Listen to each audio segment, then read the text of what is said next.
ಅರ್ಜಿ ಹಾಕ್ತಾ ಇರೋದ್ರ ಬಗ್ಗೆ ಈ ಎರಡೂ ಅರ್ಜಿಗಳ ಕುರಿತು ಕೆಲ ಹೊತ್ತಲ್ಲೇ ಆದೇಶ ಹೊರ ಬೀಳುವಂತಹ ಸಾಧ್ಯತೆಗಳು ಕೂಡ ದಟ್ಟವಾಗಿದೆ.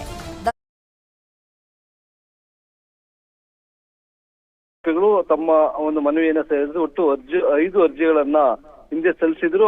5 ಅರ್ಜಿಗಳಿಗೆ ಸಂಬಂಧಪಟ್ಟಂತೆ ವಿಚಾರಣೆ ನಡೆಸಿರ್ತಕ್ಕಂತ ನ್ಯಾಯಾಧೀಶರು ಕೆಲವೊಂದು ವಕೀಲರ ಮನವಿಯನ್ನ ಈಗಾಗಲೇ ಅದಕ್ಕೆ ಸಂಬಂಧಪಟ್ಟಂತೆ ವಾದವನ್ನ SPP ಅವರು ಮಾಡಿದ್ದಾರೆ. ಹಾಗಾಗಿ ಅದರ ಆದೇಶವನ್ನ ಜೊತೆಗೆ ದರ್ಶನ್ ಸಲ್ಲಿಸಿರ್ತಕ್ಕಂಥ 2 ಅರ್ಜಿಗಳ ಆದೇಶವನ್ನು ಇವತ್ತು ಪ್ರಕಟಣೆ ಮಾಡುವಂತ ಸಾಧ್ಯತೆ ಇದೆ.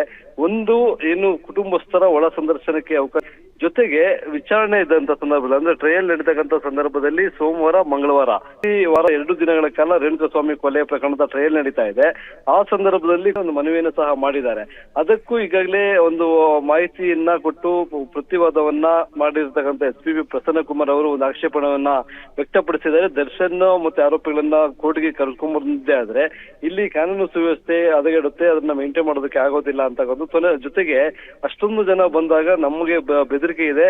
ಹಾಗಾಗಿ ಅವರೇನಾದ್ರೂ ಖುದ್ದು ಕೋರ್ಟ್ಗೆ ಬಂದ್ರೆ ನಾವು ವಿಡಿಯೋ ಕಾನ್ಫರೆನ್ಸ್ ಮುಖಾಂತರ ಹಾಜರಾಗುವಂತ ಅವಕಾಶವನ್ನ ಮಾಡ್ಕೊಡ್ಬೇಕು ಅಂತಕ್ಕಂಥ ಒಂದು ಆಕ್ಷೇಪಣೆಯನ್ನ ಸಹ ಸಲ್ಲಿಸಿರ್ತಕ್ಕಂಥದ್ದು.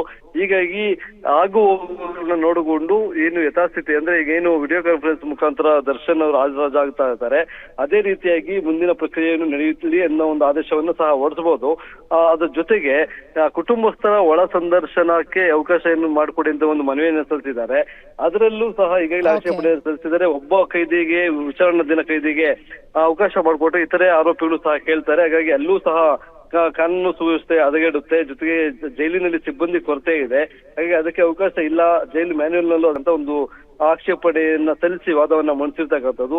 ಇವೆರಡು ವಾದ ಮತ್ತೆ ಪ್ರತಿವಾದವನ್ನ ನೋಡಿ ಆಗುವಗಳು ಏನಾಗ್ಬೋದು ಅನ್ನೋದ್ರ ಬಗ್ಗೆ ನ್ಯಾಯಾಧೀಶರು ಏನು ತೀರ್ಮಾನವನ್ನ ಕೊಡ್ತಾರೆ ಅನ್ನೋದ್ರ ಬಗ್ಗೆ ಒಂದು ನಿರೀಕ್ಷೆ ಇರ್ತಕ್ಕಂಥದ್ದು ಎಲ್ಲರಿಗೂ. ರಮ್ಯಾ, ಥ್ಯಾಂಕ್ ಯು ತಮ್ಮ ಮಾಹಿತಿಗೆ. ನಿಮ್ಮೂರಿನಿಂದ ವಿಶ್ವ ಮಟ್ಟದವರೆಗೆ ರಾಜಕೀಯ, ಸಿನಿಮಾ, ಸ್ಪೋರ್ಟ್ಸ್ ಯಾವ ಸುದ್ದಿಯೂ ಮಿಸ್ ಆಗಲ್ಲ. ಬರೀ ಸುದ್ದಿಯಷ್ಟೇ ಅಲ್ಲ, ಜೊತೆಯಲ್ಲೇ ಇರುತ್ತೆ ವಿಶ್ಲೇಷಣೆ. ಗ್ಯಾರಂಟಿ ನ್ಯೂಸ್ ನ ಸಬ್ಸ್ಕ್ರೈಬ್ ಮಾಡಿ, ಫಾಲೋ ಮಾಡಿ, ಕ್ಷಣ ಅಪ್ಡೇಟ್ಸ್ ಪಡೆಯಿರಿ. ಇದಕ್ಕೆ ನೋಡಿ, ಚಿತ್ರದುರ್ಗ ರೇಣುಕಾಸ್ವಾಮಿ ಕೊಲೆ ಕೇಸ್ಗೆ ಸಂಬಂಧಪಟ್ಟಂತೆ ದರ್ಶನ್ ಮನವಿಗೆ ಸಿಗುತ್ತಾ ಕೋರ್ಟ್ನಿಂದ ಗ್ರೀನ್ ಸಿಗ್ನಲ್ ಅನ್ನುವಂತಹ ಪ್ರಶ್ನೆ ಕಾಡ್ತಾ ಇದೆ. ಟ್ರಯಲ್ ಸಂದರ್ಭದಲ್ಲಿ ಖುದ್ದು ಹಾಜರಿಗೆ ನಟ ದರ್ಶನ್ ಮನವಿಯನ್ನ ಮಾಡಿಕೊಂಡಿದ್ದಾರೆ. ಕುಟುಂಬಸ್ಥರ ಒಳ ಸಂದರ್ಶನಕ್ಕೂ ಓಕೆ ಅನ್ನುತ್ತಾ ಕೋರ್ಟ್.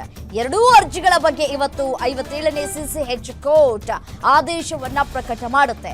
ಟ್ರಯಲ್ ವೇಳೆ ಖುದ್ದು ಹಾಜರಿಗೆ ಆಕ್ಷೇಪಣೆಯನ್ನ ಸಲ್ಲಿಸಿರುವಂತಹ SPP ಖುದ್ದು ಹಾಜರಿಗೆ ಅವಕಾಶವನ್ನ ಕೊಟ್ರೆ ಭದ್ರತೆ ಸಮಸ್ಯೆ ಕಾಡುವಂತಹ ಸಾಧ್ಯತೆಗಳು ಕೂಡ ಹೆಚ್ಚಾಗಿ ಇರುತ್ತೆ. ಯಾಕೆಂತಂದ್ರೆ ದರ್ಶನ್ ಅನ್ನ ನೋಡೋದಕ್ಕೆ ಅಂತ ಹೇಳಿ ಕೋರ್ಟ್ ಬಳಿ ಅವರ ಫ್ಯಾನ್ಸ್ ಅತಿ ಹೆಚ್ಚು ಸಂಖ್ಯೆಯಲ್ಲಿ ಸೇರುವಂತಹ ಸಾಧ್ಯತೆಗಳು ಕೂಡ ಇದೆ. ಬೇರೆ ಕೋರ್ಟ್ ಕಲಾಪಗಳಿಗೂ ಕೂಡ ತೊಂದರೆಯಾಗುವಂತಹ ಸಾಧ್ಯತೆಗಳು ಕೂಡ ದಟ್ಟವಾಗಿದೆ. ದರ್ಶನ್ ಅರ್ಜಿಗೆ ಆಕ್ಷೇಪಣೆಯನ್ನ ಸಲ್ಲಿಸಿರುವಂತಹ SPP ಪ್ರಸನ್ನಕುಮಾರ್ ಕುಟುಂಬಸ್ಥರ ಒಳ ಸಂದರ್ಶನಕ್ಕೆ ಜೈಲಾಧಿಕಾರಿ ಬಳಿ ಮನವಿ ಮಾಡಿಕೊಳ್ಳಿ, ಪದೇ ಪದೇ ಕೋರ್ಟ್ಗೆ ಅರ್ಜಿ ಹಾಕ್ತಾ ಇರೋದ್ರ ಬಗ್ಗೆ ಪ್ರಶ್ನಿಸಿರುವಂತಹ SPP ಈ 2 ಅರ್ಜಿಗಳ ಕುರಿತು ಕೆಲ ಹೊತ್ತಲ್ಲೇ ಆದೇಶ ಹೊರ ಬೀಳುವಂತಹ ಸಾಧ್ಯತೆಗಳು ಕೂಡ ದಟ್ಟವಾಗಿದೆ.